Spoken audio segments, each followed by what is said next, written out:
নমস্কাৰ স্বাগতম জনাইছো বাৰ্নিং টপিকলে মই দীপক শৰ্মাই আজি বাৰ্নিং টপিকত এটা ব্যতিক্ৰমী বিষয় আমি উত্থাপন কৰিব বিচাৰিছো যেটো বিষয় সাধাৰণতে যেটো শব্দ শুনিলে বহুতৰ হয়তো বুকু কপি উঠে বহু সপোন ভাঙি চুৰমাৰ হোৱাৰ উপক্ৰম হৈ পৰে হয় আমি কথা পাতিব বিচাৰিছো আজি ক্যান্সাৰ সম্পৰ্কে হয় শব্দটো শুনাৰ লগে লগে সাগে এক আতংকত অজান আতংকত আপুনি নিশ্চয় কপি উঠিছে কিন্তু এই ক্যান্সাৰটো এতিয়া দেখা গৈছে যে বহু ক্ষেত্ৰত দেখা গৈছে যে ক্যান্সাৰক জয় কৰি অতিক্ৰম কৰি বহু লোকে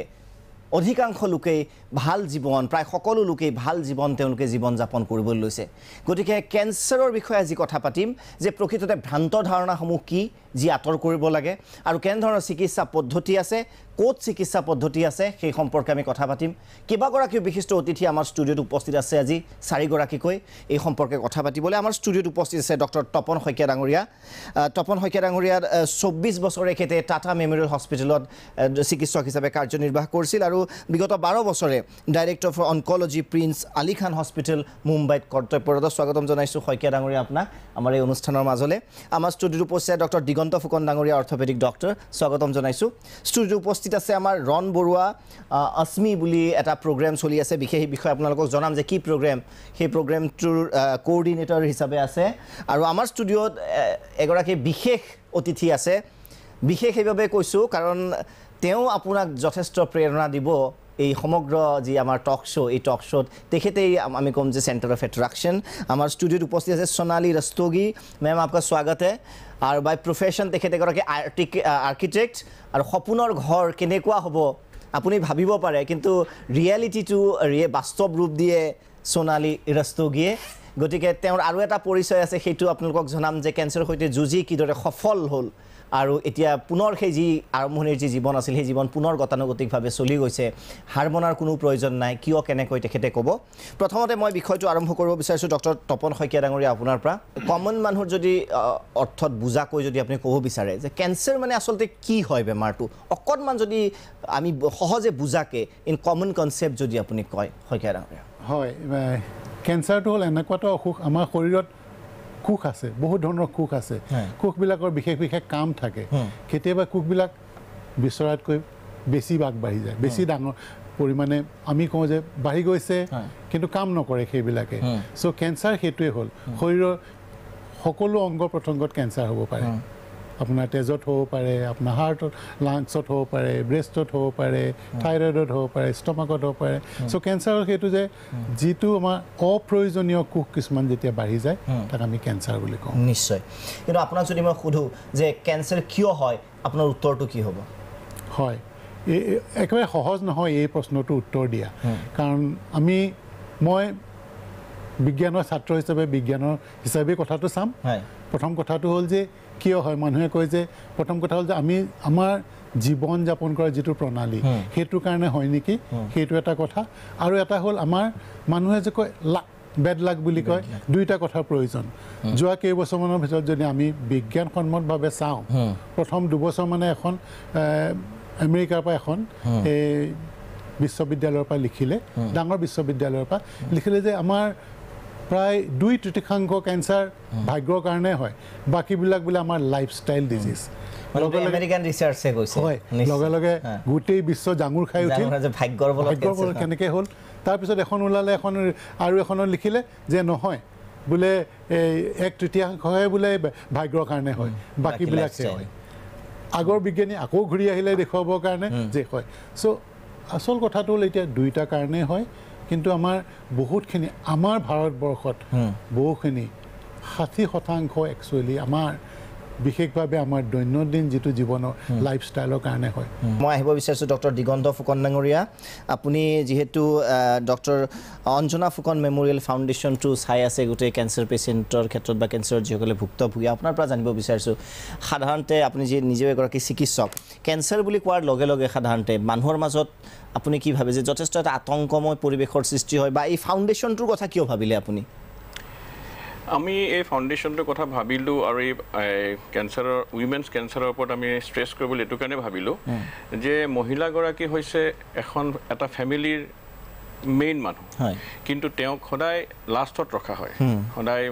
মতা মানুহজনৰ ল'ৰা ছোৱালীৰ ওপৰত বেছি জোৰ দিয়া হয় তো সেইকাৰণে আমি এই ফাউণ্ডেশ্যনটো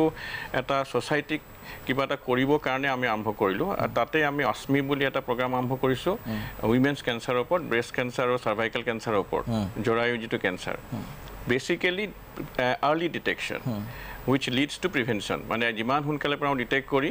এই প্ৰগ্ৰামটো আমি চলাই আছোঁ 2015 পৰা আৰু মহিলাগৰাকীক ষ্ট্ৰেছ কৰি চলোৱা হৈছে কাৰণ আমি ভাবোঁ মহিলাৰ লাইফটো এগৰাকী মাইকী মানুহৰ লাইফটো very important in the family নিশ্চয় মই এবাৰ আহিব বিচাৰিছোঁ ৰণ বৰুৱা ডাঙৰীয়া আপোনাৰ ওচৰলৈ অস্মিৰ যিটো কথা ক'লে আপুনি কোঅৰ্ডিনেটৰ হিচাপে কাৰ্যনিৰ্বাহ কৰিছে য'ত মহিলাৰ যি কেঞ্চাৰ সম্বন্ধীয় বিষয়বোৰ আপোনালোকে সজাগতাৰ সৃষ্টি কৰে আপোনালোকে সেই সম্পৰ্কে কাম কৰি আছে অস্মি সম্পৰ্কে কি ক'ব অকণমান যদি আপুনি ক'ব বিচাৰে অস্মি সম্পৰ্কে দিগন্ত ফুকন ছাৰে অলৰেডি মানে আপোনাক জনাইছে যে আমি এই দুটা কেঞ্চাৰৰ ওপৰতে কাম কৰিছোঁ আমি বেছিকৈ ষ্ট্ৰেছ দিছোঁ মানে বেছিকৈ কাম কৰিব বিচাৰিছোঁ গাঁৱৰ মহিলাসকলৰ ওপৰত যিহেতু তেওঁলোক হৈছে আটাইতকৈ ডিপ্ৰাইভড তাৰমানে চহৰত যদি তেনে কিবা এগৰাকী মহিলাৰ কৰ্কট ৰোগত আক্ৰান্ত হোৱা বা কিবা পচিবিলিটি এটা দেখা পায় ইয়াতেতো চিকিৎসাটো পাই যায় কিন্তু যেতিয়া গাঁৱত যোৱা যায় আমি গাঁৱত গৈ দেখিছোঁ যে তেওঁলোকে কেঞ্চাৰ বুলি নামটোহে জানে কিন্তু তাৰ ওপৰত বাকী একো বস্তুৱেই নাজানে তো মই যদি ব্ৰেষ্ট কেঞ্চাৰ কি বুলি ক'লে নাজানে চাৰ্ভাইকেল কেঞ্চাৰ কি বুলি ক'লে নাজানে একোৱেই নাজানে গতিকে আমি তেওঁলোকৰ ওচৰত যাওঁ চাওক আমি এইটোৱে কওঁ যে আপোনালোকে এইটো কাৰণ এইকেইটা লক্ষণ এইকেইটা লক্ষণৰ ওপৰত নিৰ্দিষ্ট মানে ৰাখিব চকু ৰাখিব যদি কিবা অকণমান দেখা পায় লগে লগে আপোনালোকে চিকিৎসকৰ ওচৰত যাব আৰু আমি আপোনাক আপোনাৰ শইকীয়া ছাৰে কৈছে যে আমি সজাগতাও লাগে তাৰ লগে লগে কি আৰ্লি ডিটেকশ্যন যথেষ্ট ইম্পৰ্টেণ্ট হৈ পৰে আমাৰ ষ্টুডিঅ'ত কৈছিলোঁ এগৰাকী বিশেষ অতিথি আছে পেছাত তেওঁগৰাকী আৰ্কিটেক্ট সোণালী ৰস্তগী তেখেত আছে পেছাত যদিও আৰ্কিটেক্ট কেঞ্চাৰৰ এক প্ৰকাৰ ক'লা ছায়া বুলিয়ে কৈছোঁ সাধাৰণ ভাষাত সেই কলা ছায়া আৱৰি ধৰিছিল কিন্তু সেই ছায়া আঁতৰাই এতিয়া সুন্দৰ সুস্থ সবল জীৱন যাপন কৰি আছে আৰু আপোনালোকৰ সন্মুখত হাঁহি মুখেৰে আছে रस्तोगी जी आपका स्वागत करते हैं इस प्रोग्राम में पहले जब पता चला या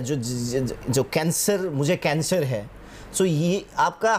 पूरा माहौल क्योंकि पूरा फैमिली इफेक्ट होता है पूरा आपका फ्रेंड सर्कल्स इससे उनके इमोशनली उनके ऊपर एक इन्फ्लुएंस होता है तो पहले जब पता चला था कि रिपोर्ट में या कैसे करके भी कि आपको कैंसर है तो कैसा आपका रिएक्शन था मैं अमेरिका में थी जब मुझे पहली बार पता लगा कि मुझे कैंसर है और पता लगा कि काफ़ी एडवांस स्टेज पे है मेरा सबसे पहले मेरा ये ध्यान आया कि मेरी मदर बीमार रहती हैं विडो है अगर मैं उनको बताऊंगी तो मरी जाएंगी और मेरे 2 बच्चे एक साल के एक 4 साल का लड़का वो तो जिएंगे नहीं मेरे बिना सो जैसे आपने कहा कि फैमिली फ्रेंड्स इन सब में ये सारे ध्यान पहले आते हैं और यही सारी चीज़ें बाद में जाके स्ट्रेंथ बन जाती हैं तो पहले आपको जब पता चला आप ज़्यादा स्ट्रॉन्ग होना पड़ा क्योंकि आपको दूसरों को मतलब ये पता नहीं चलना चाहिए या उनके स्ट्रेंथ के लिए नहीं एक यही बिलीफ थी कि मेरी सारी जिन लोगों को मैं प्यार करती हूँ उनकी ज़िंदगी मेरे इर्द गिर्द रहती है तो मैं नहीं रहूँगी तो उनकी ज़िंदगी छितर जाएगी तो उस रीज़न वो पहला थॉट था खुद का दर्द और खुद का इलाज धीरे धीरे बाद में समझ आया सो इसीलिए आई थिंक जैसे आपने कहा कैंसर सबको इफेक्ट करता है तो पहला थॉट मेरा बाकी और लोगों के लिए था और वो आपको स्ट्रांग बनाया ज़्यादा से ज़्यादा स्ट्रांग बनाया आपको औरों के लिए जो थॉट था या अपने बच्चों के लिए जो थॉट था माँ के लिए जो थॉट था उसके लिए ज़्यादा स्ट्रांग बनी मेंटली कैंसर से डील करने के लिए तो हर जने को कोई ना कोई स्ट्रेंथ ढूंढनी पड़ती है सबको मालूम है कैंसर किसी ना किसी को देखा ही होता है जिसको हुआ होता है कैंसर आसान नहीं है डील करना हर जने की अपनी स्ट्रेंथ कहीं से आती है कोई भगवान से स्ट्रेंथ लेता है कोई रिश्तेदारों से स्ट्रेंथ लेता है कोई अपने अंदर से स्ट्रेंथ स्पिरिचुअलिटी से स्ट्रेंथ लेता है मेरी स्ट्रेंथ इस जरिए आई कि मेरे बच्चे मेरे बिना नहीं रह सकते किसी को अगर पता चला कि ही वाज मैंने डायग्नोस्टिक कैंसर तो अंदर डेफिनेटली दिखाने के लिए अंदर से टूटना मतलब ताकि लोग आपको रिलेट कर सके कि अंदर से कैसा एक महसूस होता है कि आप स्ट्रॉन्ग डेफिनेटली है आपने कहा परिवार ने आपको साहस दिया लेकिन अंदर से एक डेफिनेटली एक ऐसा लगता होगा कि अब लाइफ यहीं पे फुल स्टॉप है कि जो है नहीं, जो मिथ है, मतलब बाद लेटर ऑन जो प्रूव हुआ कि ये मिथ है? मुझे लगता है कि शुरू में मुझे ऐसा नहीं लगा था, पर ये इलाज जिस तरीके से होता है, जिस तरीके से इसकी मैनेजमेंट होती है, बहुत बढ़िया मैनेजमेंट आजकल अवेलेबल है। शायद 17 साल पहले जब मेरा इलाज हुआ था इतना सब कुछ नहीं था पेन मैनेजमेंट के लिए, जो जैसे पिक्चरों में, पुराने ज़माने की पिक्चरों में दिखाई देता है कि इंसान उल्टियाँ करते रहता है, इंसान बेहोश होते रहता है। मेरे साथ वो सब काफ़ी कुछ हुआ था। तो उस समय शुरू में शायद जितना बुरा नहीं लगा था, पर इलाज करते समय टाइम टू टाइम बहुत मुश्किल हो जाता था सोचना कि लेट्स नॉट गिव अप। बहुत मुश्किल हो जाता था। कभी कभी लगता था सब चलेगा मेरे बिना, खत्म ही हो जाओगे। सो ये एक जो स्ट्रेंथ होती है, ये सिर्फ जो इनिशियल आपको पता लगता है उसके लिए नहीं चाहिए होती है। ये स्ट्रेंथ होती है हर स्टेज पे, हर बार जबकि गिव अप करने का मन करता है तो उसके लिए ज़रूरी चाहिए होती है स्ट्रेंथ। सो आई थिंक ये काइंड ऑफ रिकवरी के बाद भी ये स्ट्रेंथ चाहिए होती है। मैं डॉक्टर शইকীয়াৰ পৰা এতিয়া জানিব বিচাৰিম যে আৰ্লি ডিটেকশ্যনটো নৰ্মেল মানুহ এজন আজি খুব ব্যস্ত শিডিউল এটা থাকে, সকলোৱে জানে, আপোনালোকে ৰাতিপুৱাৰ পৰা নিশালে তেওঁলোক কাম কৰি থাকে, নিজৰ বিষয়, মহিলাসকলৰ কথা কৈছে, নিজৰ বিষয় ভাবিবলৈ সময় নাথাকে। ডিটেকশ্যনটো কেনেকৈ হ'ব? কিবা চিম্পটমছ যেনেকৈ অন্য বিভিন্ন ৰোগৰ চিম্পটমছ থাকে, কেঞ্চাৰৰ ডিফাৰেণ্ট টাইপ অফ কেঞ্চাৰৰ চিম্পটমছ, কিবা কমন চিম্পটমছ থাকে নেকি শইকীয়া ডাঙৰীয়া? সাধাৰণভাৱে যদি ক'বলৈ যাওঁ কেঞ্চাৰৰ চিম্পটম, বিশেষ চিম্পটম তেনেকৈ নাথাকে। কিন্তু ধৰি লওক আপোনাৰ ডিঙিতে আপোনাৰ কাহ হৈ আছে, বহুত কাৰণত হ'ব পাৰে। আপোনাৰ ক'ৰবাত তেজ ওলাইছে, বহুত কাৰণত হ'ব পাৰে। বিষ বহুত কাৰণত হ'ব পাৰে। তথাপিও কিছুমান কেঞ্চাৰ যিবিলাক আমি বিশেষকৈ লাইফষ্টাইল কেঞ্চাৰ বুলি কওঁ, সেই কেঞ্চাৰবিলাকৰ কিছু লক্ষণ থাকে আৰু সেইবিলাক আগতীয়াকৈ ধৰিবও পাৰি। ধৰি লওক মুখৰ কেঞ্চাৰ, মুখত এটা ঘাঁ হৈছে, আপোনাৰ শুকাই যোৱা নাই, এমাহ ধৰি শুকোৱা নাই, আপুনি লগে লগে ডক্টৰৰ ওচৰলৈ যাওক, পৰামৰ্শ লওক। সেইজন ডক্টৰে যে আপোনাক ভাল পৰামৰ্শ দিব পাৰে, আপুনি সেইটো ফ'ল' কৰক। যদি আপোনাৰ নহয়, তাৰপৰা আন এজনৰ ওচৰলৈ যাওক, খুব প্ৰয়োজন আপোনাৰ সেইটো কথা। তেনেকৈ লগে লগে আহি পৰিলে যে চিম্পটমটো হোৱাৰ লগে লগে ডক্টৰৰ ওচৰলৈ সোনকালে যোৱা বা কাৰোবাৰ লগত কথা পতা, বোলে পৰিয়ালৰ কাৰোবাৰ লগত পাতোঁ। বহুত সময় কি কয়, মই ব্ৰেষ্ট কেঞ্চাৰৰ কথাটো কওঁ, মহিলাই বহুত সময় জানিও নোপোৱাকৈ থাকে, কাৰণ ভাবে যে মনত ভাবে কি হ'ব, কি ওলাব, কি নোলাব, থওঁচোন কিছুদিন, সময় বহুত পাৰ হৈ যায়। মানুহ কথা পাতিব লাগে, মানুহৰ এইটো খুব প্ৰয়োজন। সহানুভূতি আহিব, কথা পাতিব, লৈ যাব ক'ৰবালৈ। চ' লগে লগে আহিলে আমাৰ স্ক্ৰিনিঙৰ কথাটো আহি পৰিলে। এতিয়া স্ক্ৰিনিং কেনেকৈ কৰিব পাৰি। চ' আমাৰ স্তনৰ ব্ৰেষ্ট কেঞ্চাৰৰ কাৰণে আজিকালি স্ক্ৰিনিং আছে। জৰায়ু ৰোগৰ কিবা চিম্পটমছ থাকে নেকি, মানে যিটো সাধাৰণতে এলাৰ্ট হ'ব লাগে যে মই নিশ্চয় এটা টেষ্ট কৰোৱাৰ প্ৰয়োজন আছে, সেনেকুৱা কিবা? কাৰণ আমাৰ বহুতে হয়তো নাজানিব যে এইটো কেঞ্চাৰৰ চিম্পটম হ'ব পাৰে। অকণমান কিবা আইডিয়া আপুনি দিব পাৰিব নেকি যে ইনিচিয়েলি ক'ত এবনৰ্মেল, ক'ত দেখা পালে বা ক'ত হেৰি ফিল কৰিলে তেওঁলোকে যে they should go, it's high time to go to the doctor? হয়, স্তনৰ কেঞ্চাৰ খুব কম বয়সত নহয়। বয়স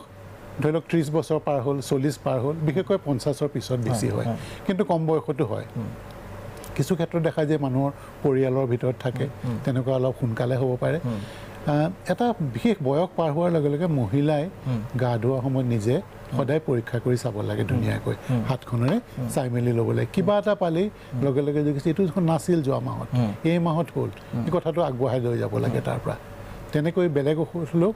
সেই তাৰপিছত স্ক্ৰিনিঙৰ কথা আহিলে ডক্টৰৰ ওচৰলৈ গ'লে ডক্টৰে নিজে চালে। তাৰপিছত আজিকালি মেম'গ্ৰাফি হৈছে। মেম'গ্ৰাফি খুব জেগাত খুবেই আজিকালি পপুলাৰ হৈ পৰিছে বুলি কয়, কিন্তু মেম'গ্ৰাফি কেনেকৈ কৰিব লাগিব তাৰো নিয়ম কানুন আছে। আজি কোনোবাই লৈ ফুৰিছে মোবাইল বা আন এখন গোফালে মেম'গ্ৰাফি হ'ব, সেইটো উচিত নহয়। আমাৰ বোধহয়, মই ভাবোঁ বিশেষকৈ আমাৰ চৰকাৰে আৰু অনা চৰকাৰী দুই মিলি পেলাই এই মেম'গ্ৰাফি কামবিলাক স্ক্ৰিনিঙৰ নিশ্চয়। গতিকে যিমান সোনকালে আপুনি ইয়াক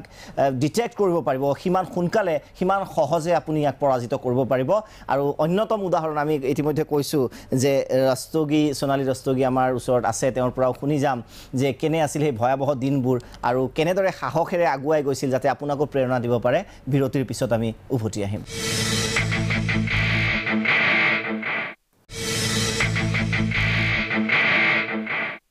উভতি আহিছোঁ বিৰতিৰ পিছত আজি আমি কথা পাতি আছোঁ কেঞ্চাৰ সম্পৰ্কে যে কেঞ্চাৰ মানে জীৱন শেষ বুলি যিটো ধৰি লোৱা যিটো ভ্ৰান্ত ধাৰণা আছে সেই ভ্ৰান্ত ধাৰণাটো আমি দূৰ কৰাৰ চেষ্টা কৰিছোঁ তপন শইকীয়া ডাঙৰীয়া পুনৰ আপোনাৰ ওচৰলৈ আহিব বিচাৰিছোঁ যিটো আমি ইতিমধ্যে পাতিছিলোঁ যে চিমটমছ সম্পৰ্কে আমি পাতিলোঁ যে সাংঘাতিক একো চিমটমছ নাই মহিলাৰ ক্ষেত্ৰত আপুনি ক'লে যে সাধাৰণতে এটা পাৰ্টিকুলাৰ এজৰ পিছত যদিও আৰ্লি এজতো হয় 50+ হ'লে সাধাৰণতে দে শুড বি কচিয়াছ সাৱধান হোৱা উচিত আৰু কি ধৰণৰ ধৰক চিমটম সম্পৰ্কে আৰু অন্যান্য কেঞ্চাৰৰ ক্ষেত্ৰত কি চিমটম থাকিব পাৰে বুলি ভাবে কমনলি যিটো জনা যাব আমাৰ অসমৰ কথা কওঁ হয় উত্তৰ পূব ভাৰতৰ কথা কওঁ ইয়াত বিশেষকৈ মুখৰ আৰু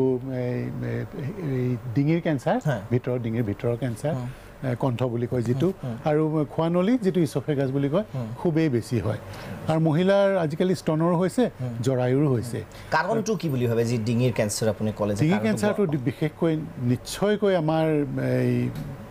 গোটেই পৃথিৱীতে ক'ব লাগিব যে এইটো লাইফষ্টাইল ডিজিজ বুলি ক'ব লাগিব যে আমি কি খাওঁ কি কৰোঁ সেইবিলাক বিশেষকৈ আমাৰ ধপাত আৰু তামোলৰ লগত নিশ্চয়কৈ আছে বিশেষকৈ বুঢ়া তামোলটো বোধহয় যিটো মাটিত পুতি থয় তাত কিমান কেমিকেল কি সা সলনি হয় আমি নাজানো কিন্তু দিগদাৰ দিয়ে কিন্তু ইমান বেছি হয় যে আমাৰ উত্তৰ পূব ভাৰতত এইটো কাৰণ তামোলৰ প্ৰথাটো বেছি প্ৰচলিত উত্তৰ পূব ভাৰতত বেলেগ ঠাইত আছে যদিও তেনেকৈ লগত ধপাত আছে ধপাতবোৰ বহুত দিন থৈ দিয়ে ধপাতটো যেতিয়া পিছত বেয়া হয় তেতিয়াহে মানুহে খাবলৈ আৰম্ভ কৰে কাৰণ তেতিয়াহে বেছি ৰস পোৱা যায় ৰসটো পোৱা যায় কিন্তু সেইটো অনিষ্ট কৰে বহুত নিশ্চয় গতিকে বেছিক এইখিনি আপুনি ক'লে এইবাৰ মই ডক্টৰ দিগন্ত ফুকন আপোনাৰ ওচৰত আহিব বিচাৰোঁ আছমিৰ যিটো প্ৰগ্ৰেম আছে মহিলাসকলক লৈ যিহেতু ফ'কাছ কৰা হৈছে চ' ইতিমধ্যে কৈছে যে আপুনি এখন ঘৰ চলে মহিলাৰ ওপৰত আৰু মহিলাই সকলোকে গুৰুত্ব দিয়ে কিন্তু তেওঁৰ গুৰুত্ব আটাইতকৈ কমকৈ দিয়ে নিজৰ বিষয়ে তেওঁলোক আটাইতকৈ আচলতে নিজৰ বিষয়ে কমকৈ ভাবে গতিকে এই প্ৰগ্ৰেমটোত যিটো মহিলাসকলৰ ৰেছপন্সটো আপোনালোকে কেনেকুৱা পাইছে বা তেওঁলোকে ক'লে ইতিমধ্যে বৰুৱা ডাঙৰীয়াই যে নিজৰ মাজতে আচলতে ঘৰখনৰ মাজত ইমান সীমাবদ্ধ থাকে নিজৰভাৱে ভাবিবলৈ সময় নাথাকে গতিকে যিটো ডিটেকশ্যন বুলি কয় এইটো বহুত এটা এক্সট্ৰিম ষ্টেজলৈ এটা এডভান্স ষ্টেজলৈ গুচি যায় সেই সম্পৰ্কে কি ক'ব যিহেতু এই ফিল্ডত আপুনি কাম কৰি আছে আমাৰ যিটো অভিজ্ঞতা হৈছে যে ইনিচিয়েলি মানুহখিনি বৰ সংকোচ কৰে আহিবলৈ কেঞ্চাৰ শব্দটো কোৱাৰ লগে লগে গাঁৱত মানে কেম্পলৈ নাহেই আমি সেইকাৰণে সেইটো অলপ মডিফাই কৰি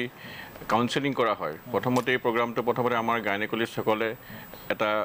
লেকচাৰ দিয়ে য'ত বুজাই দিয়ে কি কাৰণে এইটো কৰা হৈছে কি কৰা হৈছে তাৰপিছত সাধাৰণতে গাঁৱৰ মহিলা যিখিনি দেখা গৈছে তেওঁলোকে যথেষ্ট কোঅপাৰেশ্যন কৰে আৰু আগবাঢ়ি আহি নিজে টেষ্টবিলাক কৰে এই ৰেছপন্সটো আমি গ্ৰেজুৱেলি মডিফাই কৰি গৈ আছোঁ কেনেকৈ তেওঁলোকক কনভিন্স কৰাব পাৰি আৰু লাহে লাহে দেখিছোঁ আমি এতিয়া 60টামান কেম্প হ'ল 60টা কেম্প কৰাৰ পিছত এতিয়া ৰেছপন্সটো কেনেকৈ কিখিনি কথা ক'লে তেওঁলোকে বুজিব এতিয়া আমি সৰলভাৱে কৰিবলৈ ধৰিছোঁ চ' আমি এতিয়া ৰেছপন্স গাঁৱৰ মানুহখিনিৰ পৰা খুব ভাল পাইছোঁ আৰু তেওঁলোকে প্ৰতিটো কেম্পত আমাৰ যথেষ্টখিনি পেপছমিয়াৰ কালেকশ্যন হয় আৰু তেওঁলোকে সংকোচ নকৰে তেওঁলোকৰ এক্সামিনেশ্যনটোৰ বিষয়ে আপুনি যিটো ক'লে যে বেছিকেলি এখেতে ক'লে জৰায়ু আৰু স্তনতে মহিলাৰ কেঞ্চাৰ আটাইতকৈ বেছি হোৱা দেখা যায় হয় বৰুৱা ডাঙৰীয়া আপোনাৰ ওচৰত আহিব বিচাৰিছোঁ এইবাৰ সেই একেই প্ৰশ্ন প্ৰায় যে যেতিয়া এখেতে কৈছে যে প্ৰথমতে ওলাই আহিব টান পায় বহুতৰ এইটো কনচেপ্ট থাকে মই সাধাৰণ মানুহৰ কনচেপ্টটোহে কৈছোঁ মই অশুদ্ধ হ'ব পাৰোঁ যে গড়ে টেষ্ট কৰিলে ধৰা পৰিব আমি বিপদত পৰিম এনেধৰণৰ এটা হয় মানে ভিতৰে হৈ আছে হৈ থাকক গতিকে সেইটো কিমান ডেঞ্জাৰাছ হয় কাৰণ নাহে চাগে এইকাৰণে যে আমি যদি তাত টেষ্ট কৰিব যে কিজানি যদি ভিতৰত আছে ডেফিনেটলি টেষ্টত ওলাব নাই যদি ডেফিনেটলি নোলায় টেষ্টত গতিকে সেই সম্পৰ্কে কি ক'ব যে আতংকটোৰ লুকুৱাই ৰখা বস্তু নহয় এই বস্তু না লুকুৱাই ৰখা প্ৰৱণতাটো ডেফিনেটলি থাকে কিন্তু এটা কথা খুব ভাল লাগে যেতিয়া আমাৰ চিকিৎসকসকল তেওঁলোকৰ ওচৰত যায় তেওঁলোকে খুব আগ্ৰহেৰে চিকিৎসকসকলৰ কথা শুনে এক নম্বৰ অভিজ্ঞতা আমাৰ সেইটো হ'ল আৰু 2 নম্বৰ আমি যেতিয়া কওঁ যে এইটো পৰীক্ষা এটা কৰি লওক এইটো পৰীক্ষা আপোনালোকক বহুত সহায় কৰিব যে এইটো যিটো আমাৰ জৰায়ু মুখৰ কেঞ্চাৰ বুলি কয় এইটো ডিটেক্ট হ'ব পাৰে আপুনি যদি আজি কৰাই লয় অহা 3 বছৰলৈ আপুনি সক্ষম মানে সুন্দৰকৈ থাকিব পাৰিব এইটো আৰু কোনো আপোনাৰ চিন্তাৰ বিষয় নহয় তেতিয়া তেওঁলোকেতো মই দেখোঁ মানে গ্ৰাম্য মানে চহৰ অঞ্চলতকৈ গ্ৰাম্য অঞ্চলৰ মানুহ মহিলাসকলে বেছি আগ্ৰহে এইটো আঁকোৱালি লৈছে আৰু সেইটো আমাৰ কাৰণে আমি খুব ভাবোঁ যে আমাৰ গোটেই প্ৰগ্ৰেমটো যিখিনি আমি কৃতকাৰ্যতা পাইছোঁ আৰু এইসকল যদি আগবাঢ়ি নাহিলে আমি হয়তো বোধ কৰোঁ আমিও হয়তো ভাঙি পৰিলোঁ হয় সজাগ কৰিব পৰা যায় তেনেহ'লে আপুনি কৈছে যে আপোনালোকে ৰেছপন্সটো খুব ভাল ৰেছপন্স তেওঁলোকৰ পায় সজাগ কথাটো এইখিনিতে এটা কথা আহে আমি যদি গৈ পেলাই তেওঁক কওঁ যে আপুনি আমুক তামোল নাখাব আপুনি মদ নাখাব আপুনি চিগাৰেট নাখাব আমাৰ যিটো লাইফষ্টাইল আমি বিশেষকৈ মোৰ মায়ে দেখোন যথেষ্ট তামোল খায় মই যদি মাক কওঁ তুমি তামোল নাখাবা মায়ে কেতিয়াও নোখোৱা নুশুনে এইটো কথা গতিকে তাৰ মাজতে আমি চলিব লাগিব সেইকাৰণে আমি খুব সজাগতাটো দিওঁ তাৰ লগে লগে কিন্তু আটাইতকৈ মানে দৰকাৰী বুলি ভবা কামটো এইটো কৰিলোঁ যে আমি দুটা যিহেতু মানে কেঞ্চাৰৰ ওপৰতে কাম কৰিম আমি তেওঁলোকৰ ডিটেকশ্যনৰ যিটো পাৰ্ট সেই পাৰ্টটো আমি প্ৰথমে হাতত ল'লোঁ তাৰ লগে লগে এতিয়া ধৰি লওক আমি ডক্টৰ ফুকনে আপোনাক কৈছে যে প্ৰায় আমি 1500মান চেম্পল কালেক্ট কৰিলোঁ চ' আমি এটা টাৰ্গেট লৈছোঁ 2020 প্ৰায় 5000 মান কৰিম আমি যদি আমি এটা অনুষ্ঠান যদি 5000 কৰিব আৰু 10টা অনুষ্ঠান অসমত সৃষ্টি হ'ব তেওঁলোকে বাঢ়ি গৈ থাকিব আৰু তেনেকৈ এৱাৰনেছ আৰম্ভণি আৰু যিটোৰ হয়তো বিস্তৃত হোৱাৰ প্ৰয়োজন আছে এটা ভাল খবৰ দিছোঁ এই মুহূৰ্তত এটা আৰম্ভণি হৈছে ইতিমধ্যে গুৱাহাটীত বিশেষকৈ কেমোথেৰাপি হস্পিটেলৰ এটা আৰম্ভণি হৈছে য'ত বিনামূলীয়াকৈ চিকিৎসা প্ৰদান কৰা হ'ব আৰু এই যিখন হস্পিটেল সেই হস্পিটেলৰ যে আৰ্হি বনাইছে কেনেকুৱা হ'ব হস্পিটেলখন সেই হস্পিটেলৰ আৰ্হি বনাইছে সোণালী ৰস্তগী যিহেতু তেখেত আৰ্কিটেক্ট গতিকে आपसे जानना चाहेंगे कि जो हॉस्पिटल का प्रोजेक्ट है आपने डिज़ाइन किया हुआ है पूरा तो उसके बारे में क्या बताना चाहेंगे कि हर चीज़ तो आप दिल से ही करते हो लेकिन ये कुछ ज़्यादा ही दिल से आपका आता है क्योंकि लोग इससे फ़ायदा पहुँचे लोगों को 17 साल पहले जब मुझे कैंसर डिटेक्ट हुआ था हॉजकिंस लिम्फोमा स्टेज 3B तो 2 साल दुनिया के हर फेमस हॉस्पिटल में मेरी फैमिली मुझे ले गई दुनिया अलग अलग तरीके के इलाज ट्राई किए जब सब कुछ फेल हो गया और मैं घर आ गई अपने आखिरी कुछ महीने अपने बच्चों के साथ बिताने के लिए तो मुझे इलाज दिया है डॉक्टर सेकिया ने टाटा मेमोरियल हॉस्पिटल में इलाज दिया आज मैं आपके सामने हूँ और मैंने देखा एक बहुत ही सिंपल तरीके से बहुत कुछ फैंसी नहीं कुछ एकदम 5 स्टार होटल तरीके से नहीं बहुत ही सिंपल साफ और बहुत ही लविंग एंड केयरिंग एनवायरनमेंट में जो इलाज 2 साल तक मैं दुनिया में नहीं पा पाई वो मुझे यहाँ पे मिल गया अपने देश में अपने घर में तो मैं सालों से डॉक्टर सेकिया के साथ हमेशा कहती थी कि मुझे आपके साथ कुछ करना है दूसरों के लिए कुछ करना है जिस तरीके से आप करते हैं उस तरीके से कुछ करना है तो करीब 6-8 महीने पहले डॉक्टर सेकिया ने एक बार मुझसे फ़ोन पे पूछा कि थोड़ी मदद करोगी इसमें मैंने ये अपना 15 साल की वेट के बाद ये छोटा सा मौका मिला है नेकी और पूछ ये बहुत छोटा सा मौका दिया है मुझे मैं तो चाहूँगी कि कहीं पे भी इस देश में कुछ भी ऐसा एफर्ट कोई भी डॉक्टर्स करें मुझे पता है कि इस देश में ही मैं की वजह से आज मैं यहाँ हूँ इस देश के इलाज की वजह से तो उसके लिए जो मैं कर रही हूँ वो कुछ भी नहीं है इससे कहीं ज़्यादा और किसी बहुत बड़े पैमाने पे मैं करना चाहती हूँ and I am thankful to doctor Phukan and doctor Saikia जिन्होंने ये बहुत छोटा मौका दिया मुझे आपने बोला कि ये एक मिसकंसेप्शन रहता है बहुत लोगों की कि बड़े हॉस्पिटल में जाओ नाम वाले हॉस्पिटल में जाओ तो ठीक हो सकता है नॉर्मल हॉस्पिटल्स में ठीक नहीं हो आप क्योंकि आपने पूरा दुनिया घुमा आपने ये कहा कि पूरा दुनिया घुमा अमेरिका में आप थी at that point of time तो पूरा दुनिया आपने घुमा इसके बाद भी आप क्या ये बताएंगे कि हॉस्पिटल हमारे देश में बहुत अच्छा इलाज का तरीका है घबराने की सिर्फ ज़रूरत नहीं विश्वास होना चाहिए कि यहीं पे मैं ठीक हो सकता हूँ या ठीक हो सकती हूँ उसके बारे में क्या कहें कि घबराहट में कोई भी डिसीजन मत लो देखिए कैंसर थोड़ी देर पहले आपने मुझसे पूछा था कैंसर जब पता चलता है तो उसकी एक फीलिंग्स सो जब फीलिंग्स ही फैमिली के बारे में आई सबसे पहले साथ में ही पूरे इलाज में फैमिली रही तो मेरा ये खुद का तजुर्बा है कि जो लोग आपको समझ सकते हैं जो लोग आपको for the lack of better word culturally aligned रहते हैं आपकी इमोशंस के साथ कनेक्ट कर सकते हैं वो ही जगह है जहाँ पे आपका इलाज हो सकता है क्योंकि ये सिर्फ एक बीमारी नहीं है ये पूरा एक पूरी लाइफ बन जाती है कैंसर सो और मनोबल की भी बहुत उसमें ज़रूरत पड़ती है और ऐसे फिजिशियंस की जो समझ पाए कि आप क्या सोच रहे हैं और उस सोच की उस समय इंसान की जो कैंसर से सफ़र कर रहा होता है उसके दिमाग में क्या सोच है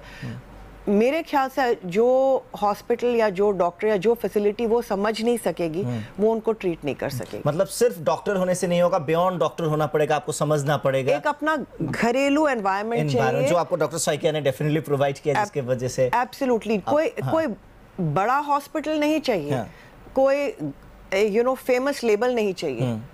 डॉक्टर्स इंसान जो आपको समझते हैं आपके नर्सेज जो आपको समझते हैं, आपकी फैमिली को साथ में रखते हैं, वही इलाज बेस्ट है। নিশ্চয় ডক্টৰ শইকীয়া ডাঙৰীয়া ট্ৰিটমেণ্টৰ কথা অহাৰ লগে লগে এখেতে ক'লে যে আমেৰিকাত আছিল গোটেই পৃথিৱী ঘূৰিলে আমি অসমৰ প্ৰসংগটো আনিম যে ভাৰতত মুম্বাই দিল্লীত কিবা এটা সাংঘাতিক হ'লে যিহেতু তেওঁলোকৰ টকা পইচা বেছি তেওঁলোকে বিদেশত যোৱাৰ প্ৰৱণতা থাকে অসমতো এনেকুৱা হয় যে অসমত কনচেপ্টটো কৈছোঁ মই আকৌ আৰু ভ্ৰান্ত কনচেপ্ট বুলি আগতে কৈ লৈছোঁ ভ্ৰান্ত এটা ধাৰণা যে গুৱাহাটীত বা অসমত ট্ৰিটমেণ্ট নহয় আমি বাহিৰলৈ যাব লাগিব গতিকে সেই ট্ৰিটমেণ্ট সম্পৰ্কে কি ক'ব যে বিভিন্ন কেঞ্চাৰৰ বিভিন্ন লাইন অফ ট্ৰিটমেণ্ট আছে কিন্তু ট্ৰিটমেণ্টটো কেনেকুৱা ঠাইত উপযুক্ত হয় বুলি ভাবে আপুনি যদি অভাৰঅল ভিউ এটা যদি দিব বিচাৰে ট্ৰিটমেণ্ট সম্পৰ্কে আমাৰ অসমত বা উত্তৰ পূব ভাৰতত যিবিলাক কেঞ্চাৰ হয় মুখৰ বা কণ্ঠৰ বা খাদ্যনলী বা স্তনৰ বা জৰায়ু কেঞ্চাৰ মই নাভাবোঁ কোনো এজন ৰোগীয়ে বাহিৰলৈ যাব লাগে ইয়াত গোটেইখিনি সা সুবিধা আছে আৰু সোনকালে ধৰা পৰিলে ভাল চিকিৎসা ইয়াতে হয় তালৈ যায় মুম্বাইলৈ এতিয়া গৈ থাকে প্ৰতি সপ্তাহত অতি কমেও 10জন ৰোগী আমাৰ তাত ওলাহি ৰাতিপুৱাই ওলাহি মই প্ৰথম প্ৰশ্ন সুধো কিয় ইয়ালৈ আহিলে উত্তৰ এটা দিয়ে কিন্তু মই কওঁ আপোনালোকক আহিলে মই পৰীক্ষা নিৰীক্ষা যিখিনি কৰোঁ কিন্তু আপোনালোকে 3 দিনৰ ভিতৰত ঘূৰি যাওক গুৱাহাটীত গোটেইখিনি সুবিধা আছে অসমত অকল গুৱাহাটীত আছে কিন্তু শিলচৰতো অলপ হৈছে পিছে আমাৰ আপাৰ আসাম যিফালে কয় পূব অসমত সুবিধাটো নাইকিয়া উজনি অসমত এই সুবিধাটো এতিয়া নোহোৱা হৈছে কিন্তু এইটো খুব প্ৰয়োজন হৈছে কিন্তু গোটেইখিনি ৰোগে মই ভাবোঁ ৰোগী বাহিৰলৈ যাবলৈ প্ৰয়োজন নাই হয় কিছু ৰোগ হয় ধৰি লওক বোন মেৰো ট্ৰান্সপ্লান্ট কৰিব লাগে খুব ডাঙৰ অপাৰেশ্যন কৰিব লাগে সেইবিলাক বেলেগ কথা কিন্তু মই ভাবোঁ 80% 90% লোক বাহিৰলৈ নোযোৱাকৈ অসমত খুব ভাল চিকিৎসা পাব পাৰে মই এইমতে এটা কওঁ অকণমান কণ্ট্ৰভাৰ্চিয়েল হ'ব কথাটো টিম ৱৰ্কটো বৰ প্ৰয়োজন এজন আছে টিমৰ লিডাৰ হিচাপে থাকিলে কিন্তু লগতে বাকীবিলাক গোটেইবিলাক মিলি কাম কৰিব লাগে অসমত নহয় সেইটো নহয় কিন্তু তথাপি প্ৰয়োজন আৰু আছে সবতকৈ ডাঙৰ কথা মই এইটো ভাবোঁ বিশেষকৈ নাৰ্ছিং বিষয়টো নাৰ্ছবিলাকৰ আৰু বহুত ট্ৰেইনিঙৰ প্ৰয়োজন আছে সকলোৱে তেওঁলোক ইণ্টেলিজেণ্ট ইয়াত দেখিছোঁ ইয়ালৈ আহিছোঁ কথা পাতিছোঁ দেখিছোঁ কিন্তু তেওঁলোকক ট্ৰেইন কৰিব লাগে কেঞ্চাৰৰ মেইন গোটেই প্ৰধান হ'ল নাৰ্ছৰ ওপৰতেই গোটেইবিলাক ডিপেণ্ড কৰে ডক্টৰ লাগে প্ৰয়োজন খুব কিন্তু গোটেইবিলাকে যদি মিলি কাম কৰিব পাৰে মই নিশ্চয় 10 বছৰৰ পিছত অসমৰ কোনো ৰোগী বাহিৰলৈ যাব নালাগে নিশ্চয় এইটো আমি আশা কৰিছোঁ বিভিন্ন ঠাইৰ পৰা পদক্ষেপ লোৱা হওক এই সম্পৰ্কত এবাৰ মই ডক্টৰ দিগন্ত ফুকন ডাঙৰীয়াৰ ওচৰলৈ আহিম যেতিয়া ডিটেক্ট কৰা হয় কাৰণ সেই ষ্টেজটো যথেষ্ট গুৰুত্বপূৰ্ণ হয় আপোনালোকে এৱেৰনেছ কৰিলে কেম্পলৈ আহিল ডিটেক্ট হ'ল তাৰ পিছৰ পৰিৱেশটো কেনেকুৱা হয় কাৰণ গোটেই ঘৰটো এটা আপোনালোকে ডেফিনেটলি মই কৈছোঁ যে আমাৰ এটা মেণ্টেলিটি আছে যে গোটেই ঘৰখন ভাগি পৰে মই যিটো এখেতক প্ৰথমতে সুধিছিলোঁ আমাৰ এই প্ৰগ্ৰামটোৰ উদ্দেশ্য হৈছে আৰ্লি ডিটেকশ্যন এতিয়া আমি সাধাৰণতে আমাৰ প্ৰগ্ৰামত যিমান দেখা গৈছে এতিয়ালৈকে বৰ লেট ডিটেকশ্যন তেনেকৈ হোৱা নাই কিন্তু আমি আৰ্লি ডিটেকশ্যন পাইছোঁ আৰ্লি ডিটেকশ্যনত অলপ কাউন্সেলিংটো কৰিবলৈ ইজি হয় কিন্তু তেওঁলোকে তেতিয়াও এপ্ৰিহেনশ্যন এটা হয় তেওঁলোকক আমি মাতি আনি কাউন্সেলিং কৰোঁ কাউন্সেলিং কৰি প্ৰপাৰ পৰীক্ষা নিৰীক্ষা কৰি proper B Barua cancer hospital বা গুৱাহাটী মেডিকেল কেঞ্চাৰ হস্পিটেললৈ আমি গাইড কৰি দিওঁ আমি আশ্মীৰ ফালৰ পৰা এইখিনি আমি তেওঁলোকক সহায় কৰি দিওঁ আৰু ডেফিনেটলি তেওঁলোকে বৰ ভয় খায় যে কি হ'ব এতিয়া মোৰ আৰু counselling and counselling nothing else আৰু ছেকেণ্ড কথাটো হৈছে ফাইনেন্সিয়েল কথা গুৱাহাটী মেডিকেল কলেজ কেঞ্চাৰ হস্পিটেলে হওক বি বৰুৱা কেঞ্চাৰ হস্পিটেল য'তেই নহওক কেঞ্চাৰ ট্ৰিটমেণ্ট ইজ এক্সপেঞ্চিভ ইয়াত পইচা পাতি খৰচা হয় গভৰ্ণমেণ্টে বহুত আগবাঢ়ি আহিও পইচা পাতি দিছে ফ্ৰী ট্ৰিটমেণ্ট দিছে যথেষ্ট দিছে কিন্তু এটা এপিল মই কৰোঁ ৰাইজক যে কোনোবা ৰাইজে যদি এনেকুৱা ডিটেক্টেড পেচেণ্টক কিবা ফাইনেন্সিয়েল সহায় কৰিব বিচাৰে they can please contact us আমাক কন্টেক্ট কৰিব পাৰে আমি ফ্যামিলিৰ লগত যোগাযোগ কৰাই দিম আমাৰ কন্টেক্ট নাম্বাৰটো আমি স্ক্ৰিনত দেখুৱাই আছো তাৰ বাহিৰেও কিবা ৱেবছাইট আপোনালোকৰ যদি কন্টেক্ট কৰিব পৰা আছে আছে নিশ্চয় ৰণ বৰুৱাই দি দিব বৰুৱা ডাঙৰীয়া আছে ডক্টৰ দিগন্ত ফুকন 9435037483 ৰণ বৰুৱা 9707812410 আৰু আমাৰ ইমেইল আইডিটো হ'ল asmika asmica57@gmail.com আটাইতকৈ ভাল হয় আমাৰ দুজনক কন্টেক্ট কৰিলে আৰু নতুবা ইমেইলত যদি আমাক মেছেজটো দিয়ে ইভিন অকল যে ট্ৰিটমেণ্ট কোনোবা ডিটেক্ট হৈছে সেইটো নহয় কাৰোবাৰ যদি অলপ কাউন্সেলিঙৰ প্ৰব্লেম হয় আমাক শইকীয়া ছাৰ সদায় আমাৰ লগত থাকে আমি ছাৰলৈও সেইটো মেইলত পঠাইতে ছাৰ ইমিডিয়েটলি ৰেছপন্স কৰিব মই এই দান বৰঙণৰ বিষয়ে দুই এটা কথা ক'ব বিচাৰিছোঁ কাৰণ মুম্বাইত চাকৰি কৰি আছোঁ কাৰণে জানো তাত বহুত দিন কাম কৰি আছোঁ তাত মানুহে দিয়ে সৰ্বসাধাৰণ মানুহে দিয়ে অসমত দান দিয়ে কিন্তু ডাঙৰ অনুষ্ঠানবোৰে দিয়ে কিন্তু সৰ্বসাধাৰণ মানুহে যদি কালি 100 টকা দিলে 1000 দিলে 2000 দিলে সেইখিনিও বহুত ডাঙৰ কথা হয় আমেৰিকা এখন ডাঙৰ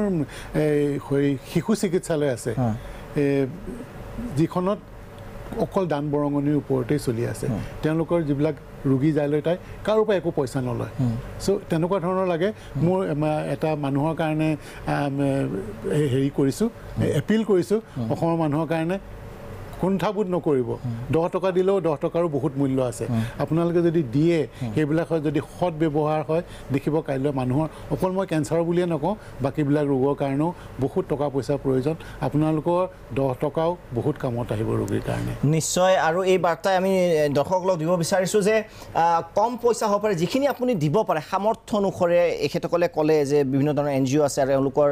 ফোন নম্বৰ আমি ডিছপ্লে কৰি আছোঁ গতিকে আপোনালোকে আপোনালোকৰ পৰা আগবাঢ়ি আহিব লাগিব আৰু আপোনাৰ অকণমান সহায় আকৌ কৈছে যে 10 টকাৰ পৰাও যদি আৰম্ভ কৰে অসমত যিমান লোক আছে গতিকে 5 টকা 10 টকাই যদি আৰম্ভ কৰে বহুতৰ জীৱন নতুনকৈ তেওঁলোকে জীৱন ঘূৰাই পাব তেওঁলোকৰ যি জীৱনত যি এক সমস্যা যি এক ছায়া কোলা ছায়া আহি পৰিছে সি আঁতৰি যাব গতিকে আপোনাৰ অকণমান সহায় ৰাইজে নখ জোকাৰিলে নৈ বয় গতিকে সামাজিকভাৱেও এটা দায়বদ্ধতাৰ প্ৰয়োজন আছে কেঞ্চাৰৰ বিৰুদ্ধে যুঁজাত এইখিনিতে সময় হৈছে বিৰতিৰ মই বিৰতিৰ পিছত উভতি আহিম আৰু আপোনাৰ ওচৰলৈ আহিম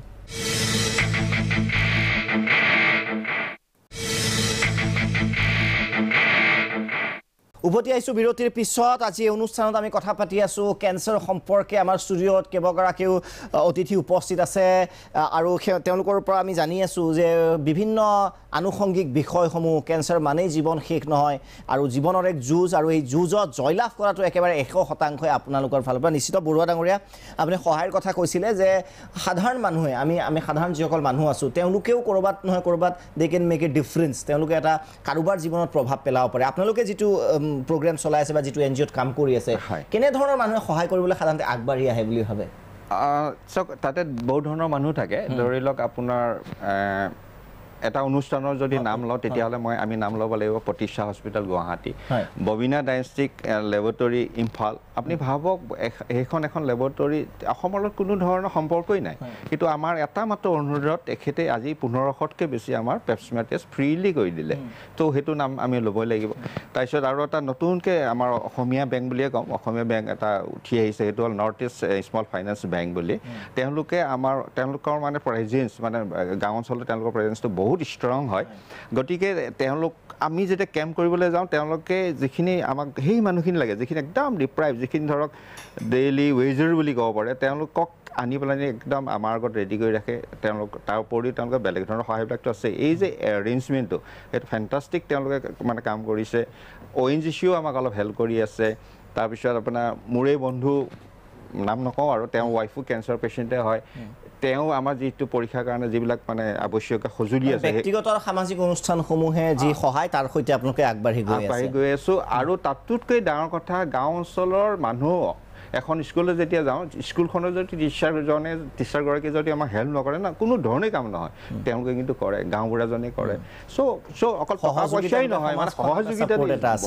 বৰ আৱশ্যক আৰু সেইমতে আগবাঢ়ি গৈছে আৰু সেই মতে সুকলমে আমি হয়তো ঠিকে থাকে নিশ্চয় আমি শুভকামনা জনাইছোঁ ডক্টৰ শইকীয়া ডাঙৰীয়া পুনৰ আপোনাৰ ওচৰলৈ আহিব বিচাৰিম ট্ৰিটমেণ্টটো যেতিয়া হয় সাধাৰণতে ঘৰত থাকি কৰিব নৰ্মেলি মই সুধিছোঁ আকৌ কৈছোঁ যে স্পেচিফিক ডেফিনেটলি ডক্টৰে ক'ব আপোনাৰ যিগৰাকী আপোনাৰ ডক্টৰ থাকে যে ঘৰতে থাকি কৰিব পাৰে নে হস্পিটেলত এডমিট হ'ব লাগে বুলি কিবা কথা থাকে কাৰণে এখেতে ক'লে যে পৰিয়ালৰ ছাপৰ্ট মানসিক ছাপৰ্টটো কিমান জৰুৰী বুলি হয় ডক্টৰ শইকীয়া ডাঙৰীয়া মানসিক ষ্ট্ৰেংথটো কেঞ্চাৰৰ বহুখিনি চিকিৎসা ঘৰৰ পৰাই হয় বাহিৰলৈ গ'লে বাহিৰত মানুহ হোটেলত থাকে গেষ্ট হাউচত থাকে ধৰ্মশালাত থাকে বেছিভাগ ধৰি লওক আপোনাৰ ৰেডিয়েশ্যন থেৰাপিৰ কথা ক'লোঁ ৰেডিয়েশ্যন থেৰাপিটো গোটেই ট্ৰিটমেণ্টখিনি বাহিৰৰ পৰা হয় খুব কম সময়তহে কেতিয়াবা খুব কষ্ট পাইছে বোলে তেতিয়া বোলে হস্পিটেলত ভৰ্তি হ'ব লাগে অপাৰেশ্যন হ'লে খুব কম সময়ৰ কাৰণে 5 দিনৰ কাৰণে ষ্টনৰ হ'লে এদিনৰ কাৰণে পেটৰ হ'লে হয়তো 10 দিন 12 দিন লাগিলে চ' বেছি দিন হস্পিটেলত থাকিব নালাগে তেনেকৈ মোৰ বিভাগটো যিটো কেমোথেৰাপি তাতো বেছি দিন থাকিব নালাগে হয় বোলে ৰক্তৰ কেঞ্চাৰ হৈছে তেতিয়াহ'লে বেলেগ কথা ব্লাড কেঞ্চাৰৰ কথা কিন্তু বাকীবোৰ কেঞ্চাৰত মানুহে যায় ৰাতিপুৱা যায় ডে কেয়াৰত বিশেষকৈ ট্ৰিটমেণ্ট হয় 80% শতকৰা 80% ডে কেয়াৰতে হয় ট্ৰিটমেণ্ট সেইকাৰণে ঘৰত থাকিলে সুবিধা খোৱা বোৱাৰ সুবিধা বাহিৰত থাকিলে মানুহৰ খোৱা বোৱাৰ বহুত মানুহৰ অসুবিধা হয় চ' ঘৰৰ পৰাই চিকিৎসা হয় আৰু ঘৰত চিকিৎসা হ'লে মানুহৰ বহুত ধৰণৰ কথা আহে বোলে ইয়াৰ পৰা আঁতৰি থাকিব লাগে তাৰ পৰা আঁতৰি থাকিব লাগে আমি কওঁ আপুনি নিজৰ দৈনন্দিন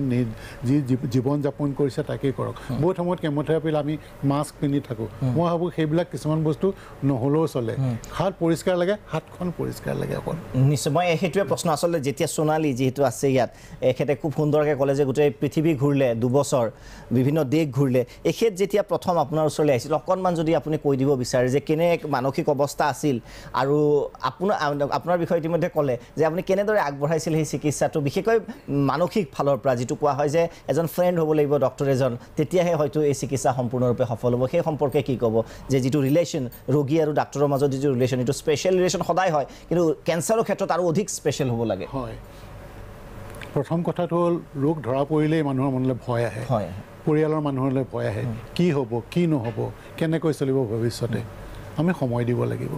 প্ৰথম কথা হ'ল প্ৰতিজন ৰোগীয়ে বোলে আমি আৰ্লি ডিটেকশ্যনে কৰিলোঁ দেৰিকৈ হ'ল কিন্তু মই ভাবোঁ প্ৰতিজন ৰোগীক যথেষ্ট সময় দিব লাগিব কেতিয়াবা 1 ঘণ্টা লাগে কেতিয়াবা 2 ঘণ্টা লাগে প্ৰয়োজনীয় সময়খিনি আমি দিবই লাগিব সময় উলিয়াবই লাগিব কিন্তু সময় নুলিয়াই আমি 2 মিনিটত যদি সেইটো কাম কৰিবলৈ যাওঁ আমাৰ আচলতে সমস্যাটো আহি পৰিছে সেইটোতে যে আমি সময় যদি নিদিওঁ মানুহৰ বিশ্বাস নাথাকে সেই বিশ্বাস বা আস্থা নাথাকিলে মানুহৰ বহুতখিনি মানুহ ইফালৰ পৰা সিফালৈ যায় ইফালৰ পৰা সিফালৈ যায় সোণালী কথাটো হ'ল চিকিৎসা ভালেই পাইছিল তাত কেতিয়াবা মানুহৰ ভাগ্যৰ কথা থাকে তেখেতৰ বোন মেৰৰ ট্ৰান্সপ্লাণ্টৰ প্ৰয়োজন হ'ল তাত আমাৰ ষ্টেম চেলটো উলিয়াব লাগে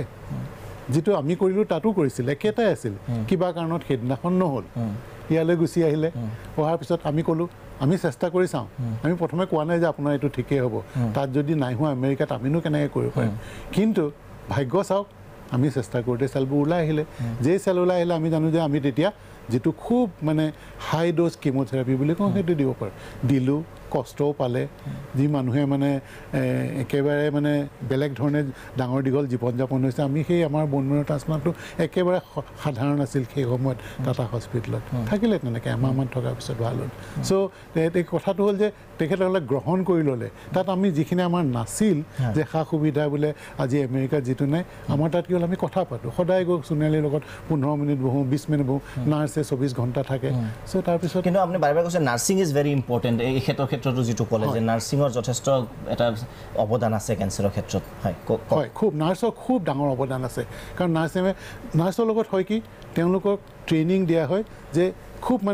চিষ্টেমেটিক ট্ৰেইনিং দিয়া হয় আমি ডক্টৰে কি কৰোঁ বহুত সময়ত বহুতবোৰ কাম আমি নিজৰ মনৰ পৰা ভাবি পেলাই এই ধৰণে কৰোঁ নাৰ্ছৰ কিন্তু থাকে যে এই সময়ত আহিলোঁ এইটো কৰিলোঁ ৰেকৰ্ড কৰিলোঁ চ' তেওঁলোকৰ চিষ্টেমেটিক সেইটো আমাৰ কাৰণে বৰ ভাল কামত আহে কাৰণ বিষয়বিলাক কেঞ্চাৰ ট্ৰিটমেণ্ট প্ৰট'কল হিচাপে হয় কিন্তু নাৰ্ছবিলাকক আমি সেই লেভেললৈ আনিব লাগিব এতিয়ালৈ ভাৰতত সেইটো এতিয়াও হোৱা নাই যিটো বাহিৰত হয় নাৰ্ছেই চলায় গোটেইবিলাক ট্ৰান্সপ্লাণ্ট গোটেইখিনি নাৰ্ছেই চলায় ডক্টৰ আহে চাই নিৰ্দেশ দি গ'লে এইটো কৰিব লাগে কিন্তু বাকী যে আপোনাৰ বোলে মুখৰ কেঞ্চাৰ হ'ল কণ্ঠৰ কেঞ্চাৰ হ'ল গোটেইবিলাকত নাৰ্ছৰ খুব অপৰিহাৰ্য অংগ এটা অপৰিহাৰ্য অংগ গোটেই ট্ৰিটমেণ্ট আমি অনুষ্ঠান প্ৰায় শেষৰ ফালে আহিছোঁ অন্তিম পৰ্যায়লৈ আহিছোঁ ডক্টৰ ফুকন ডাঙৰীয়া শেষ মন্তব্য হিচাপে কি ক'ব কিবা মেছেজ আপুনি এজ এ হ'ল আমাৰ যিসকল দৰ্শকে চাই আছে আপুনি কি ক'ব বিচাৰিব তেওঁলোকক যিহেতু এই ফিল্ডত আপুনি ইমান দিনে কাম কৰি আহিছে আপোনাৰ ফালৰ পৰা আপুনি প্ৰশ্ন নহয় ঠিক আপুনি মনৰ কথা যদি কিবা শ্বেয়াৰ কৰিব বিচাৰিছে আশ্মিয়ে যিটো মহিলাসকলৰ কেঞ্চাৰৰ ওপৰত যিটো প্ৰগ্ৰাম লৈছে এই প্ৰগ্ৰামটোতো ধৰক আমি খুব সৰু এই প্ৰগ্ৰামটোলৈ সৰুকৈ হৈছে এইটো এনেইতো যিখিনি এফেক্টেড মহিলা হয়তো অসমতে 50 লাখ আছে আমি আশা ৰাখোঁ যে এই প্ৰগ্ৰামটো কৰি থাকোঁতে বেলেগ মানুহ উৎসাহিত হয় যাতে গভৰ্ণমেণ্ট হওক নন গভৰ্ণমেণ্ট হওক চবেই আগবাঢ়ি আহে আৰু মানুহ নিজে আগবাঢ়ি আহে নিজৰ আৰ্লি টেষ্টিং কৰে আৰ্লি ডিটেকশ্যনৰ কাৰণে যাতে এই ৰোগৰ পৰা আঁতৰি থাকিব পাৰে আমাৰ সেইটোৱে আশা আমাৰ সেইটোৱে মেছেজ টু পিপল বৰুৱা ডাঙৰীয়া কি ক'ব বিচাৰিব শেষত আমাৰ লগত জড়িত হৈ থকা প্ৰত্যেক ব্যক্তিগতভাৱে বা আমাৰ অনুষ্ঠানৰ ফালৰ পৰা অশেষ কৃতজ্ঞতা জনাইছোঁ তেওঁলোকৰ সেই সহযোগিতা অবিহনে আমি এটা খোজো দিব নোৱাৰিলোঁ হয় এতিয়া দিব পাৰিছোঁ তেওঁলোকৰ কাৰণে আৰু ছাৰে কোৱা মতে আমাৰ ফুকন ডাঙৰীয়াই কোৱা মতে যে এইটো এটা মেছেজ যাওক যে এটা সৰু অনুষ্ঠানে কেনেকৈ এটা বস্তু এষ্টাব্লিছ হ'ল আৰু কিমান মানুহে যিটো কথা ক'লে যে আমাৰ যদি পেচমেৰ পৰীক্ষাটোৰ কথা কওঁ যে অতি কমে অসমত 50 লাখ ডিটেকশ্যন সম্পৰ্কে কি ক'ব যিসকল দৰ্শকে অনুষ্ঠান চাই আছে ডিটেকশ্যন কেনেকুৱা বয়সত বা কেনেকুৱা সময়ত আপোনালোকৰ মানে কেম্প হয় বা কেনেকুৱা মানুহ মানে এই টেষ্টৰ বাবে বা আপুনি আহিব লাগে এনে ছাৰে জানিবই ছাৰে কৈছে বোধকৰো আপোনাক হেৰি সাধাৰণতে আমি বিবাহিত মহিলাৰ ওপৰতে এইটো পৰীক্ষা কৰোঁ আৰু সেইটো আমি 21 বছৰৰ পৰা 65 বছৰৰ ভিতৰত ৰাখোঁ আৰু তেওঁলোকে বছৰ মানে 3 বছৰ মূৰে মূৰে মিনিমাম 3বাৰ কৰিব লাগে কাৰণ 9টা বছৰ যদি কাভাৰেজ এটা হৈ যায় যথেষ্টখিনি মানে ভাল এটা কাভাৰেজ পোৱা যায় বুলি কয় মানে ভবা যায় আৰু ইয়াৰ ওপৰতো এটা কৈছে আমি যিটো হেৰি কৰিছোঁ যিটো পেচমিয়াৰ টেষ্ট বুলি যিটো কথা কওঁ সেই টেষ্টটোৰ পিছত আৰু এটা টেষ্টৰ আৱশ্যক হয় সেইটো হ'ল বায়োপচি আৰু বায়োপচিটো কৰিলে আমি পুৰা কনফাৰ্মেটিভ ডায়েগনচিছটো দিব পাৰোঁ আৰু সেইটো আমি যিটো আপুনি মোক আগতে এবাৰ ডক্টৰ ফুকনক সুধিছে ক'ত অসুবিধা পাইছিলোঁ প্ৰথমে কনভিন্স কৰিবলৈ for take part in this মানে টেষ্ট পেচমিয়াৰ আমি অসুবিধা পাইছিলোঁ কিন্তু এতিয়া দেখিছোঁ যে আমি সেইটো অভাৰকাম কৰিলোঁ এতিয়া আমাৰ ডাঙৰ প্ৰব্লেম এটা হৈছে যিহেতু আমাৰ হাতত এতিয়াও প্ৰায় 62গৰাকী মহিলা বায়োপচি কৰিব লগা হৈছে তাৰে ভিতৰত মাত্ৰ 5গৰাকীহে আগবাঢ়ি আছে বাকী আপোনাৰ 57গৰাকী মহিলাক আমি এই মাহৰ পৰা হেৰি ল'ম বুলি ঠিক কৰিছোঁ যে এইটো মানে এটা ফ'ৰ্চ মানে এটা হেৰি কৰিম চান্স এটা লৈ মানে এটা লৈ এটা প্ৰগ্ৰেম হিচাপে ল'ব লাগিব লৈ পেলাই আমি 2 মাহৰ ভিতৰত কমপ্লিট কৰিম সেইখিনি তেওঁলোকৰ কোঅপাৰেশ্যন প্ৰয়োজন হ'ব বহুত দৰকাৰ সেইটো এই কাউন্সিলিং একচুৱেল কাউন্সিলিং যিটো কয় একচুৱেলি আমি যাওঁ কেম্প কৰোঁ টেষ্টটো চেম্পলটো লৈ বেলেগ কথা কিন্তু যেতিয়া কাউন্সিলিঙৰ কথা মানে আসলে ইগনোৰ কৰি কেঞ্চাৰক জয় কৰিব নোৱাৰে আপুনি ডিটেক্ট কৰি তাৰ পিছত ট্ৰিটমেন্ট কৰি আপুনি জয় কৰিব পাৰিব আপুনি জোৰু কাকো হেৰি দিব কাৰণ এগৰাকী মহিলা আমাৰ হাতত ডিটেক্ট হৈছে তেওঁ যিটো মানে আৰ্থিক অৱস্থা এতিয়া আমি ভাবিবলৈ বাধ্য হৈছোঁ যে কি কৰিম যদি মানে এতিয়া নেক্সট ষ্টেজ কি কৰিম সেইটো ডক্টৰ ফুকনে সেইকাৰণে এটা এপিল দিছে ৰাইজলৈ যাতে আমি যদি সেই তেওঁ আগবাঢ়ি আহে ট্ৰিটমেণ্টৰ কথা আহে যি সহায় পায় ৰাইজে যদি দিয়ে আই থিংক মানে তেওঁ ভাল হৈ যাব কাৰণ যিটো মানে ষ্টেজত ধৰা পৰিছে এইটো আৰ্লি ষ্টেজ হয় सोनाली रस्तोगी आपके आखिर में आपके डॉक्टर खैकिया डांगोरिया ओसरले जाम किंतु उससे पहले आपके पास फिर आना चाहता हूँ ये ज़िंदगी की एक बहुत बड़ी लड़ाई थी जो आप जीत भी गई आप जीत गए आपका पूरा फैमिली आपका साइकोलॉजी आपका विश्वास सब जीत गए हैं इस फैमिली में तो आप अंत में क्या कहना चाहेंगे जो लोग ये देख रहे हैं या जिनके परिवार में भगवान ना करे कि किसी को ऐसा हो तो आप उनके लिए क्या मैसेज देना चाहेंगे जब सब कुछ ख़त्म होता हुआ नज़र आता है तो एक रीज़न ढूंढना होता है जिसके लिए बहुत ज़रूरी है जीना तो वो रीज़न हर जने को अपने आप अपना अलग अलग नज़र आएगा मेरे साथ एक बहुत बड़ा एडवांटेज हुआ है मेरे लाइफ में कि मुझे डॉक्टर सेकिया मिल गए and I had never heard of him मैं जानती नहीं थी ये कौन है कब मेरी ज़िंदगी में इस टाइप के डॉक्टर आएंगे मेरे को कुछ आइडिया नहीं था मैं तो बस दुनिया के बड़े बड़े नामी डॉक्टर ढूंढते हुए जगह जगह जा रही थी मुझे किसी ने बोला कि कैंसर अगर जब सब कोई हार जाते हैं तो एक डॉक्टर अडवाणी है बॉम्बे उनको जाके मिल लो डॉक्टर अडवाणी के पास मैं गई उन्होंने कहा मैं कुछ नहीं कर सकता या तो आप घर चले जाइए मैंने कहा घर मैंने जाना नहीं है आपको कुछ ना कुछ करना होगा उन्होंने कहा कि सिर्फ एक इंसान है जो मैं बता सकता हूँ शायद वो कुछ कर दें उस दिन उन्होंने किस्मत है लक है गॉड्स ग्रेस है उन्होंने डॉक्टर सेकिया को मुझे इंट्रोड्यूस किया मैंने सुना नहीं था कभी डॉक्टर सेकिया का नाम तो somehow destiny luck that all the famous people led me to a man who I had never heard of and ये आप सबको इस रीजन में if you are so lucky कि खुद डॉक्टर सेकिया आपके पास आए हैं डॉक्टर फूकन ये सब लोग जो मिलके ये कैंसर के ट्रीटमेंट की यहाँ सुविधा बना रहे हैं You are lucky. I had to search. You have it. और अंत में आप खुद एक महिला हैं और महिलाओं के कैंसर के बारे में इन लोग ये जो डॉक्टर फुकन जो काम कर रहे हैं या बरुआ जो काम कर रहे हैं तो एक महिला के लिए क्या कहना चाहेंगे कि पूरा घर संभालती अपना भी ख्याल रखना चाहिए आप बोलने से ज़रूर सुनेंगी नहीं ये तो डेफिनेटली आप ठीक कह रहे हैं क्योंकि मुझसे हर डॉक्टर ने ये सवाल पूछा कि ये तो आपको जो है ये तो स्लो ग्रोइंग कैंसर है इतना एडवांस कैसे पहुंच गया और आपको पता ही नहीं लगा तो मैंने काफ़ी चीज़ें इग्नोर करी कि इस कैंसर के दौरान मैं प्रेग्नेंट थी तो मैंने सोचा ये चलो प्रेगनेंसी में होता है जब मैं बहुत पतली हो रही थी मैंने कहा चलो पतला होना तो बहुत अच्छा होता है जब मेरे को रैशेस हो रहे थे अनलिमिटेड, यहाँ तक कि मैं बैंडेड का बॉक्स अपने पर्स में लेके चलती थी, जगह जगह बैंडेड चिपकाती रहती थी सारे दिन स्क्रैच करके। तो मैंने